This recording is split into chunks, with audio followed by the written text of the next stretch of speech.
ये ईवीएम के साथ गड़बड़ी करके आया, 19 में भी गड़बड़ी करके आया। इसमें इतनी हिम्मत नहीं है ये बिना ईवीएम के इलेक्शन करवा जाएगा। अगर ये जिस दिन बिना ईवीएम के इलेक्शन करवा जाएगा मैं अपनी दाढ़ी मनवा दूंगा। ये नहीं करवा सकता ईवीएम के बिना, क्योंकि इसको पता है ईवीएम के बिना मैं एक भी सीट नहीं जीत सकता, खुद भी नहीं जीतेगा ये। इसको पता चल जाएगा कितना निकम्मा प्रधानमंत्री है ये हिंदुस्तान का। ये ईवीएम के ऊपर बैठ के अपनी राजनीति कर रहा है, जनता की समस्या को नहीं देख रहा। 10 बार कपड़े बदलने की बातें करता है, अपने मित्रों को करोड़पति से अरबपति बनाने की बातें कर रहा है। क्या जरूरत थी ये वेस्टा बनवाने की 36,000 करोड़ का? क्या प्रधानमंत्री के पास आगे घर नहीं था? अब योगी भी जाएगा, सरकार भी नहीं आएगी और साथ में मोदी भी जाएगा। और कहीं कहीं करोड़पति आदमी के घर में, कोई उद्योगपति के आदमी के घर में बच्चा पैदा हो जाए तो वहां बधाई देने चले जाते हैं ये। और यूपी में हमारे साधु संत मारे जा रहे हैं, उनकी भी जांच होनी चाहिए। अब इनका टारगेट है साधु संत, जो इनके साथ नहीं खड़ा होता मरवा दो उसको। से निकलने देंगे कि नहीं निकलने देंगे, ये ना हो कहीं वो ना हम घर से निकल पाए जो हमको रोकना चाह रहे हैं। ये ना हो जाए कि जनता उनको घर से ना निकलने दे। इतना दम नहीं है तुम में कि जनता को रोक लोगे, किसान को रोक लोगे। वो 36,000 करोड़ रुपया इधर इन्वेस्ट किया इसने, क्या वो कोविड के अंदर देश की जनता के ऊपर नहीं लग सकता था? यूपी चुनाव क्या है जी, ईवीएम के दम पे जीतेंगे ये, जनता नहीं जिताने वाली। अब अगर मोदी में दम है, योगी में दम है ना, तो बिना ईवीएम के आके देखे ये। फिर अगर जीतता है तो मैं भी इसको लीडर मान लूंगा, सारे किसान इसको नेता मान लेंगे। आए बिना ईवीएम के इलेक्शन करवाइए, पर उसमें इसमें हिम्मत नहीं है उस चीज की, उतना इसके अंदर वो नहीं है भी हाँ करवा देगा। क्योंकि पहले भी ये 14 में भी ये ईवीएम के साथ गड़बड़ी करके आया, 19 में भी गड़बड़ी करके आया। इसमें इतनी हिम्मत नहीं है ये बिना ईवीएम के इलेक्शन करवा जाएगा। अगर ये जिस दिन बिना ईवीएम के इलेक्शन करवा जाएगा मैं अपनी दाढ़ी मनवा दूंगा।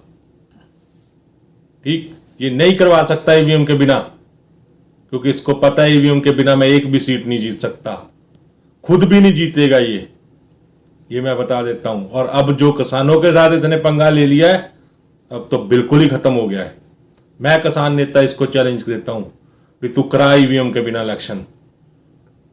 पश्चिम बंगाल में कैसे सर जीत गया? फिर पश्चिम बंगाल के हमारे किसान भाई थे जो इनको ईवीएम के अंदर गड़बड़ी नहीं करने दी, जो 24 घंटे ऊपर सर पे चढ़ के गए। वहां के हमारे जो प्रशासन अधिकारी हैं, उन्होंने जो इनकी नहीं सुनी, इस वजह से पश्चिम बंगाल में जीते हैं। इसने तो कोई कसर नहीं छोड़ी थी, वहां भी बड़ी कोशिश की, वहां ईवीएम पकड़ी जा रही थी जो ये गड़बड़ी कर रहे थे। कितनी ईवीएम पकड़ी गई, बीजेपी के नेताओं के घर से ईवीएम पकड़ी जाती थी जिसमें गड़बड़ी होती थी, वो काउंटिंग के अंदर नहीं आई।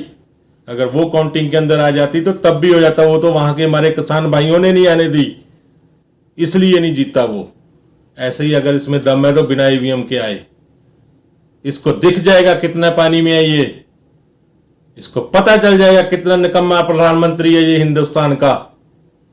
ये ईवीएम के ऊपर बैठ के अपनी राजनीति कर रहा है, जनता की समस्या को नहीं देख रहा। जनता आज भूखमरी पे आ गई है, रोजगार नहीं है, राष्ट्रीय अध्यक्ष जो राष्ट्रीय प्रॉपर्टियां वो बेचने पे तुला हुआ है। ठीक, और जो निजीकरण करने में तुला हुआ है। सरकार का मतलब होता है हिंदुस्तान की जनता हो, चाहे वहां कहीं की भी जनता हो, जो सरकार होती है वो उसको रोजगार देने का मतलब होता है। युवाओं को रोजगार देना क्या, ये तो रोजगार छीनने पे लगा हुआ है। अगर इसमें असला है तो उसमें क्यों ये सारी चीजें बेचता जा रहा है, क्यों सरकारी संपत्तियों को बेचता जा रहा है, ये क्यों निजीकरण करता जा रहा है, क्यों नहीं रुक रहा उससे? वो इसलिए क्योंकि इसको पता है भी जब तक ईवीएम है तब तक ही मैं हूं, उसके बाद मैं नहीं रहूंगा। जितनी जेबें भरा सकता हूं मैं अपने भरा जाऊं उनकी, जिन्होंने मेरे को यहां बैठाया है। अगर इसमें दम हो तो बिना ईवीएम के आके दिखाइए, फिर देखते हैं इसको क्या कर देगा ये। अपनी खुद की सीट भी नहीं जीत पाएगा। बिहार गुजरात से भागा, बोला मैं गंगा मां का बेटा हूं, गंगा मां ने बुलाया है। बनारस जाके लड़ा, अब बनारस से भी भागेगा ये। गुजरात वाले भी नहीं जीतने देंगे इसको, बनारस में भी नहीं जीतने देंगे, यूपी में इनके बीजेपी की सरकार भी नहीं आएगी, और 2024 में 10 सीटें भी नहीं जीत पाएंगे ये यूपी से। 100 सीट भी नहीं जीत पाएगी बीजेपी अगर ऐसे ही रहा। तो अगर इसमें दम है तो आए बिना ईवीएम के। फिर मैं बार बार दोहरा रहा हूं आपके सामने, पर ये करेगा नहीं क्योंकि इसके अंदर है दिल नहीं है। चूहे से भी छोटा दिल है इसके अंदर। ये तो बस 56 इंच का सीना दिखाने वाली बातें करता है, 10 बार कपड़े बदलने की बातें करता है, अपने मित्रों को करोड़पति से अरबपति बनाने की बातें कर रहा है, पर देश की जनता के लिए इसके पास कुछ नहीं है। जहाजों में घूमने के लिए इसको नए जहाज चाहिए। क्या जरूरत थी इसको 2-2 जहाज खरीदने की? 20,000 करोड़ रुपया लगा दिया इन्होंने जहाजों के ऊपर। क्या जरूरत थी ये वेस्टा बनवाने की 36,000 करोड़ का? क्या प्रधानमंत्री के पास आके घर नहीं था? क्यों देश की जनता के अंदर इतनी त्राही हो रही है कोविड के कारण? वो 36,000 करोड़ रुपया इधर इन्वेस्ट किया इसने, क्या वो कोविड के अंदर देश की जनता के ऊपर नहीं लग सकता था? क्यों किया? इसकी मांग करते हैं हम, जांच हो, इसके ऊपर किया जाए। और यूपी में हमारे साधु संत मारे जा रहे हैं, उनकी भी जांच होनी चाहिए। अब इनका टारगेट है साधु संत। जो इनके साथ नहीं खड़ा होता मरवा दो उसको, ठीक? जो इनके साथ नहीं चलता मरवा दो उसको। क्यों मरवा रहे हैं ये? मैं सरकार से नहीं, मैं हाई कोर्ट से नहीं, सुप्रीम कोर्ट से मांग करता हूं। जो हमारे नरेंद्र गिरी जी का भी सुसाइड किया, सुसाइड नहीं हुआ, वो कत्ल हुआ है, उसकी जांच होनी चाहिए। जो भी दोषी हो, चाहे वो सरकार का कोई आदमी है, चाहे वो बीजेपी का है, चाहे कोई भी है, उसकी जांच हो, उसको सजा दी जाए। क्योंकि अब ये हिंदुओं को मरवाने पे चल पड़ा, साधु संतों को मरवाने पे चल पड़ा। अब देश बर्दाश्त नहीं करेगा, अब देश उठ जाएगा। जब साधु संतों के ऊपर ऐसा अत्याचार होने लग जाए तो फिर देश की जनता चुप नहीं बैठती। अब तो इसके दिन उल्टे शुरू हो गए हैं। अब ये देखे इसका हाल क्या होता है, साथ में इसके जो चमचे पाले हुए उनका क्या हाल होता है। सर, दूसरा सवाल ये है कि अभी गुजरात में मोदी और योगी को लेकर बैठकें हुई हैं, जिसमें यह लगातार कहा जा रहा है कि दोनों में अनबन चल रही है, उसको सुलह करने की बातें चल रही हैं। वो तो पता है, वो तो योगी है थोड़ा जो अभी भी इसके पीछे लगा हुआ है। गुजरात में तो ये सब कुछ डिसाइड हो चुका है। भी 300 पार की बातें कर रहे हैं ये। 300 पार नहीं, 250 तक रखो। जितनी पहले सीटें जीती थी उससे कम लाओ और योगी को भगाओ। ये मोदी जी के कारनामे अपने मुख्यमंत्री को भगाने को घूम रहे हैं, पर असली कारण मैं आपको बताता हूं। अब योगी भी जाएगा, सरकार भी नहीं आएगी और साथ में मोदी भी जाएगा। इतने बड़े दावे के साथ कैसे कह रहे हो सर? जाएगा क्योंकि जनता जाग गई। अब किसान वहां पे एक साल से मर रहा है। हमारे 2000 भाई चले गए, उनके लिए तो इनके पास 1 मिनट मौन धारण करने का समय नहीं है। और कहीं कहीं करोड़पति आदमी के घर में, कोई उद्योगपति के आदमी के घर में बच्चा पैदा हो जाए तो वहां बधाई देने चले जाते हैं। ये वहां से पता चलता है हमें भी ये कितना का देशवासियों के लिए है, कितना का किसानों के लिए है और कितना का उद्योगपतियों के लिए है। देश का प्रधानमंत्री होता है जनता के लिए। ये नहीं है भी उद्योगपति के घर पे बच्चा पैदा होगा तो वहां जा रहा है। यहां तो 1 मिनट भी नहीं आके बोला, मीडिया तक में भी नहीं बोला, अफसोस तक कभी नहीं किया, पर वहां पे बधाइयां दे रहा है सर। और उससे पता चल रहा है भी अब जनता इसको दिखा देगी। मीडिया को कैसे देख रहे हो साहब?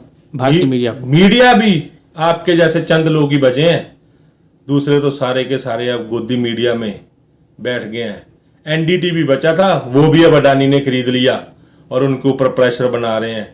चलो एनडीटीवी चला जाएगा, इनको इतनी नहीं समझ, मीडिया को दबाने से लोगों की आवाज नहीं दबती। अब तो इलेक्ट्रॉनिक मीडिया के साथ साथ प्रिंट मीडिया के साथ साथ सोशल मीडिया भी है। सोशल मीडिया को कैसे दबा लोगे? फेसबुक को दबाने की कोशिश की, ट्विटर को दबाने की कोशिश की, कर लोगे फिर भी क्या है। पर लोग तो एक दूसरे के साथ टच में है ना, लोग जाग उठे हैं। अब लोग तो आपको भगाएंगे यहाँ से मीडिया दबाने से।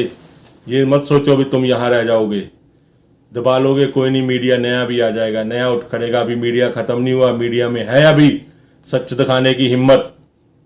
पर अब लोग आप उठ खड़े, अब लोग भगाएंगे आपको, अब लोग आपको वहां से उखाड़ के भेजेंगे और ऐसा भेजेंगे कहीं भी ढूंढे भी नहीं मिल पाओगे। योगी जी कह रहे हैं हम हैं तो हिंदू सुरक्षित है यूपी में। क्या सुरक्षित है?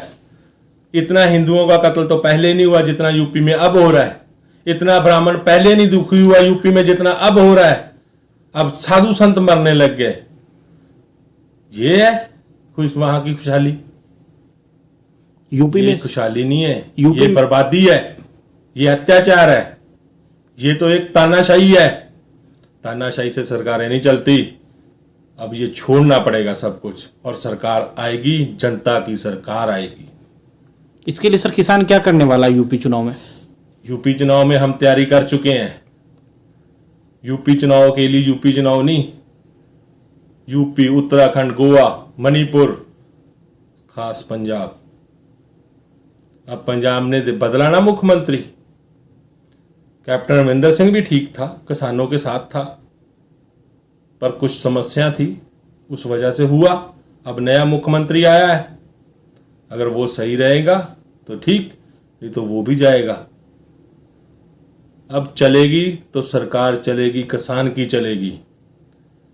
अगर जो किसान के साथ नहीं है, जनता के साथ नहीं है, तो जैसे ये घर भेजा है ऐसे ही इसको भी भेजेंगे, और योगी को भी भेजेंगे, और उत्तराखंड में भी, और गोवा में भी, और मणिपुर में भी, और 2024 में दिल्ली में। वो तो कह रहे हैं कि यूपी में घुसने ही नहीं देने किसानों को योगी कौन सरकार। रोक लेगा हमें? इतनी हिम्मत है उनमें? बात अपनी करें, वो घुसने की बात करते हैं। देश जितना उतना है, उतना देश हमारा भी है। जितना देश का संविधान उनके ऊपर लागू होता है, उतना हमारे ऊपर भी है। जितना वो देश में घूम सकते हैं, उतना हम भी घूम सकते हैं। कौन रोकेगा हमें? हिम्मत नहीं है किसी में। हम वहां विरोध नहीं कर रहे, वहां हम कत्लेआम नहीं कर रहे, अपना प्रोटेस्ट करेंगे, लोगों को अवेयर करेंगे, लोगों को उठाएंगे भी। इन्होंने जो किया है वो देखो, और हमारे साथ क्या किया, आगे आने वाला भविष्य क्या है। अगर किसान ही नहीं जिंदा होगा तो खाओगे कहां से? 135 करोड़ की आबादी है, वो मुक्की मरेगी। किसी में हिम्मत नहीं है हमें रोक जाए। वो तो अपना तैयारी रखें भी, उनको घर से निकलने देंगे कि नहीं निकलने देंगे। ये ना हो कहीं वो ना हम घर से निकल पाए जो हमको रोकना चाह रहे हैं। ये ना हो जाए कि जनता उनको घर से ना निकलने दे। उसका ध्यान रखें। हमारे रोकने को छोड़े, वो तो हम पहले भी थे, अब भी जाएंगे, कोई नहीं रोक सकता हमें। पर अपना ध्यान रखें कहीं जनता उनको ना रोक दे, फिर वो कहां से जाएंगे, कहां से भागेंगे। क्योंकि ये सरकारी रहस्य पक्की रहस्य नहीं होती, ये तो जब तक सरकार में हो तब तक होती हैं। उसके बाद जाना तो वहीं पड़ता है जो आपका घर खुद का होता है। और जब सरकार में रहोगे नहीं तो फिर सरकारी रहस्य कैसे खाली कर दोगे, जब सरकार की जनता आपको बाहर ही नहीं निकलने देगी। उस पे ध्यान करो, घुसने ना घुसने वाली चीज पे नहीं। ना आप रोक सकते हो, ना रोक सकोगे। इतना दम नहीं है तुम में कि जनता को रोक लोगे, किसान को रोक लोगे।